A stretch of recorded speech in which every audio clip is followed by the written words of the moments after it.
শুনেন, আমরা ধৈর্য ধারণ করব। উপর থেকে ময়লা পানি ফেলাইছে, পচা ডিম। এই যে ডিম দেখেন, ডিম ফেলাইছে। আমরা 12 তারিখ পর্যন্ত ধৈর্যের পরিচয় দিব। সবাই আমরা কমিটমেন্ট দেই, 12 তারিখ পর্যন্ত আমরা ধৈর্যের পরিচয় দিব, কিন্তু 12 তারিখের পরে আমরা আর ধৈর্যের পরিচয় দিব না। আজকে রমনা থানার সম্মানিত আমির, আজকে আমার গায়ের উপরে, এই যে আমাদের সকলের উপরে ডিম নিক্ষেপ করা হয়েছে।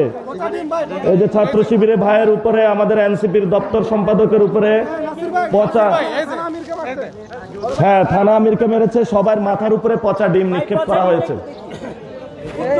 এই যে দেখেন, তা আমরা এটা বলবো, আমরা ধৈর্য ধারণ করব। আল্লাহ আপনাদেরকে হেদায়েত দান করুন এবং আল্লাহ আপনাদেরকে আবার চাঁদাবাজি থেকেও মুক্তি দিক। আল্লাহ আপনাদেরকে সন্ত্রাসীদের থেকে মুক্তি দিক।